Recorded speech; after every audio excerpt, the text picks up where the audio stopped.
David Bowerly here. Welcome to another episode of Furniture Restoration. Enjoy.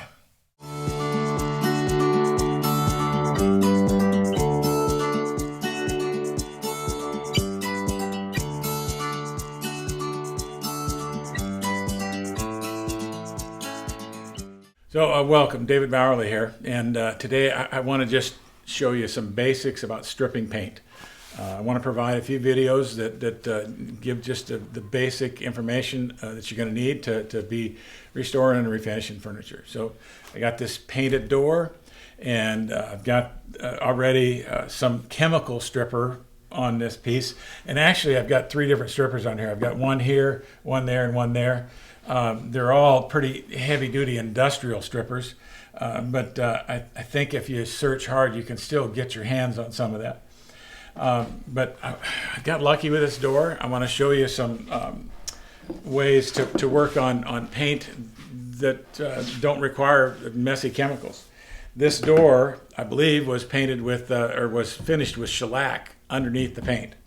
And so it's if you can see this right here, you can see where that is actually flaking up, and you can actually see the shellac underneath it. And so that is coming up really nicely.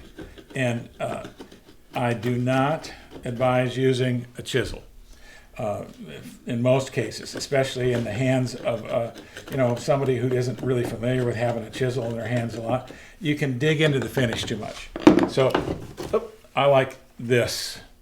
It's a carbide scraper.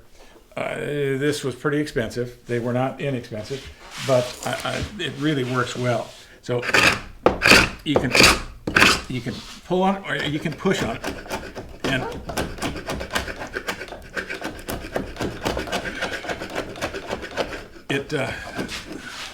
you want to keep going with the grain. You don't want to go against the grain on these, but if you really have to take your time, and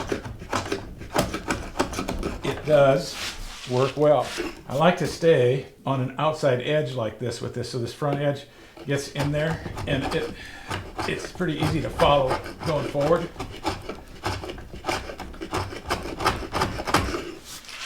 But that's one method, and it's time consuming. Getting paint off of anything it takes a lot of time and a lot of work. I mean, I already exerted a bunch of effort there. So you can take, this is a little palm chisel, and I'll show you an area here. I guess I better use this chisel here. If you can get underneath it and start, giving yourself a little line, you can start picking off. I mean, somebody put a bunch of caulk on this door too, which is a nightmare, but look at that. So, I mean, you can get under it, and you can start peeling it back, and this whole area here should come up relatively well. You just got to really be careful not to gouge your wood. This door on the outside is, I believe it's poplar. So, it's not horrible, but poplar does gouge easily. So you got to really be careful. And then you can pull your way along, and then you can start and scrape away.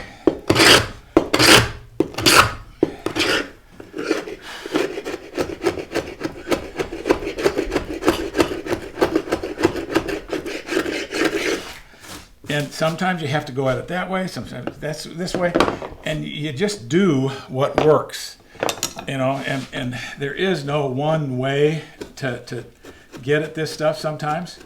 And so I've got lots of little tools that I can play with. So, I've got chisel, and don't use good chisels. Just use, chisels that can take a beating. Now, as you get to the areas like this that are trim pieces that aren't flat, they get to be really time consuming. And so you got to spend a pretty good amount of time trying to just be careful not to take the wood with you. So, they have scrapers like this that have an edge that you can sharpen on them, and they will go down into areas like this, and you can work with them. And then actually I would change direction. I'd get on the other side of this table and I'd pull it that way, but we're shooting, so it's, you know, just gonna be from one angle for right now.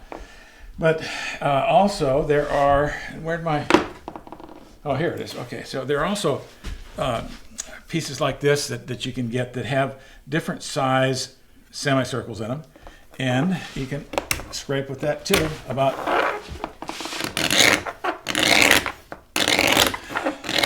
And it stays with the contour of the thing is where that comes in handy. And I mean, that's not bad. I mean, that can be cleaned up pretty easily with some acetone and stuff. Those methods have really worked well. And you can, after you've gotten a lot of this scraped, you can take a what's called a card scraper. It's just a flat piece of metal like this, and you have to carefully flatten the both sides against a stone, and then run a burnish, something, you know, really hard steel to burnish you're going to curl the metal over like that, and you're going to burnish an edge on it that can then scrape the top layer of your wood. And I like having this holder because doing this creates a lot of heat. But I mean, that's how much just those few scrapes was able to get up.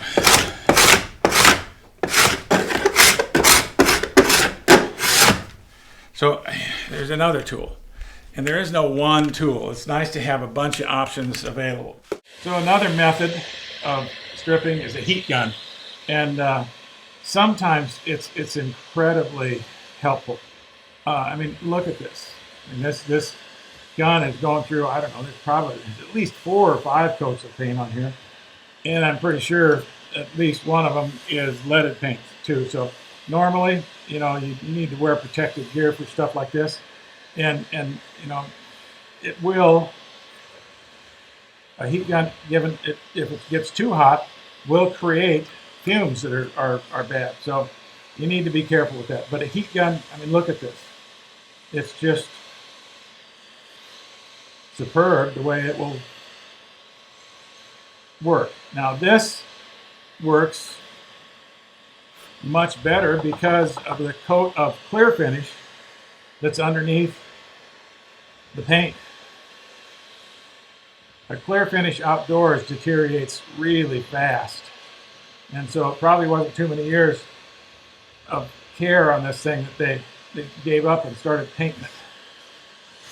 Now Levi, my guy that helps me, tells me that he lets this cool down, and it's not quite so gunky and messy, but I want to be able to show you what's happening in real time here, and get as much as we can in this video as possible. You know, that much, and I mean, it's a flat surface, so I mean, that much got scraped pretty quickly.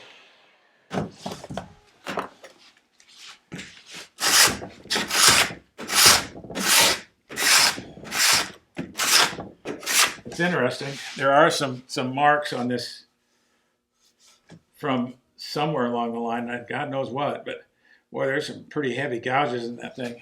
And so, I mean, after any of this, I mean, after where I scraped down here, or after I hit this with a gun, I would always go over it with a sander, and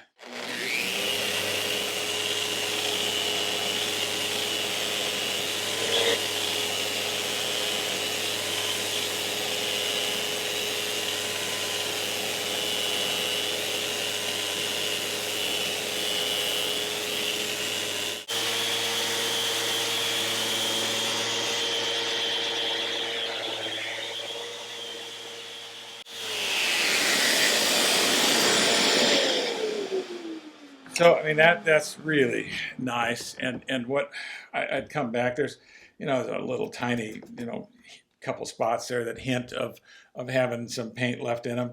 I just hit those by hand. But that's an incredible place to be. And then I'd finish sand it from there. So that's the methods, using a carbide scraper, using chisels, and using a card scraper, and using the heat gun. That's really handy to have. So we'll look at this chemical stripper here now. Okay, so the messy stuff, chemical strippers. I avoid them whenever I can. Sometimes they're just, you can't avoid them. So I put this stripper on here probably 20 minutes ago, I suppose. And thankfully, this spot here was able to eat through, 4 or 5 layers of paint quite well. I'm actually a bit surprised. That's not the case sometimes. Sometimes, some strippers will only eat through 1 layer at a time, and it's a pain.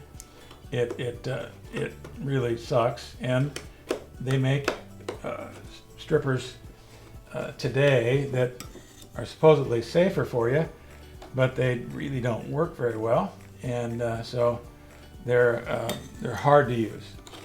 This area here has really stripped tremendously well. I'm going to take a few minutes and get as much of this off as I can, just with a flat, a putty knife that I've rounded the corners on. I don't recommend using a fresh putty knife with sharp corners, because you'll end up gouging the piece and really making yourself a bunch of work to sand the gouges back out. So get as much as you can off at this point while it's very liquidy.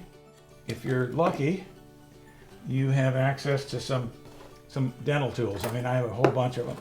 And so you can take little dental tools to get in these small areas and to scrape them clean, working not to gouge the wood. One thing some of these strippers do actually soften the wood a little bit, soften the top fibers. And so you do have to be a little careful at times, especially with softer woods. But this wood's been exposed to the elements for 140 years old. So 140 years, this thing's been outside, exposed to elements which do impact the integrity of the fibers of the wood, making it, softening it up.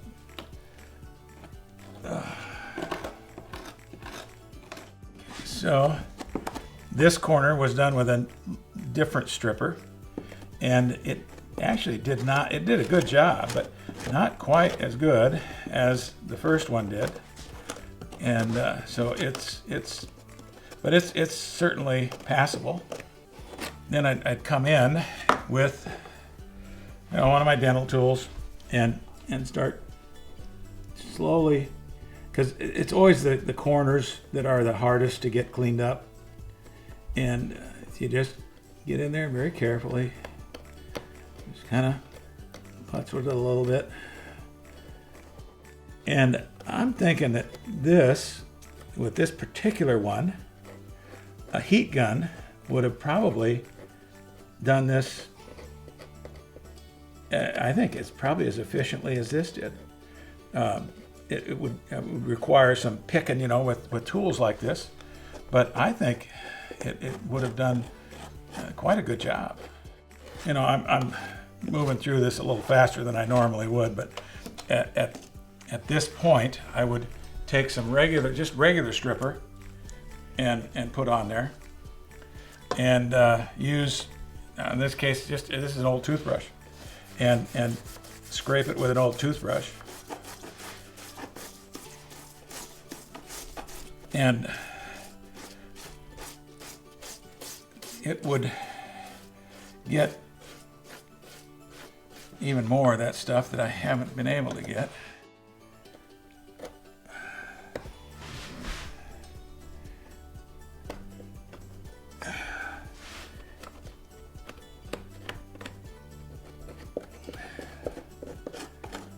Okay, so I'd get as much of that off as I could. I'd take a rag and wipe up as much of the stripper as I could, which shows me that I missed an awful lot of the paint there. But I'd get these areas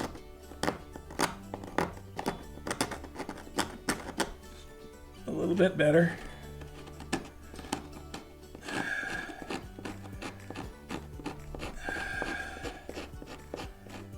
And so, I mean, that area right in there is what, I'd be shooting for the whole thing. And so then at that point, I would get some 4/0 steel wool, call it wire wool in Europe, and some acetone. And acetone is a pretty strong solvent, and it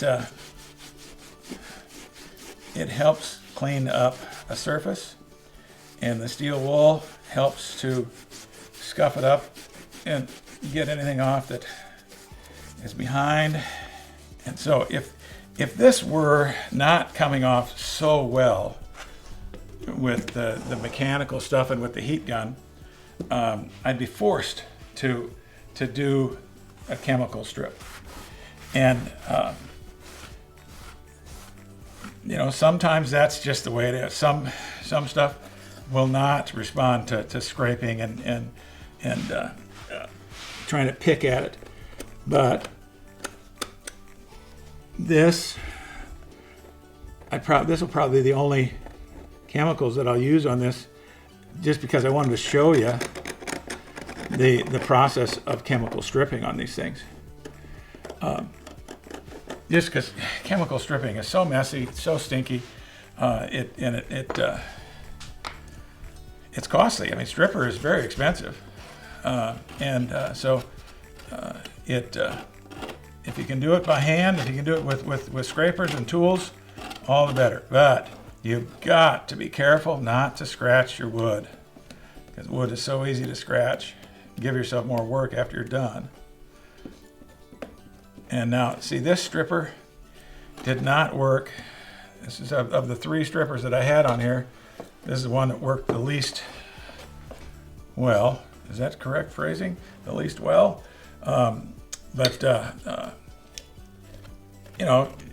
It would work eventually. I mean, it is getting it. And a lot of this depends on where you're at in the world and what type of stripper you can get your hands on. Auto supply places sometimes have really good metal stripping strippers that I would highly recommend. If you can get your hands on aircraft stripper, that stuff is great. If you have to use a stripper, get the best stripper you can. Because I mean, you're watching this, you're seeing what a mess this is and how tough it is to make it work. And I've got a bit of experience at this, so. If you're on your early stages of learning, don't cut corners with the cost of strippers if that's what you have to go towards. Okay, so that kind of shows you the basics of it. That's the ways of stripping paint that you're going to run into, and you got to be careful of the lead in paint. Now, I haven't had a mask or anything on today, just because I want you to be able to hear me. So, if you're going to do anything that might have lead paint on it, have it tested and check that out, and then do the right precautions. But otherwise, hopefully, in a very short period of time, we'll be shooting another video on stripping clear finishes. And boy, since the 1980s or so, clear finishes have really got complicated with precats and conversion varnishes and urethane finishes, and not polyurethane but urethane, heat activated and UV ray activated. I mean, there's a ton of them. So we'll cover that in another video, okay? Thanks for watching. Hi, David Bowerly signing off here. And if you learned something, if you got questions, or even if you got an idea for a future topic, just subscribe below. Thanks.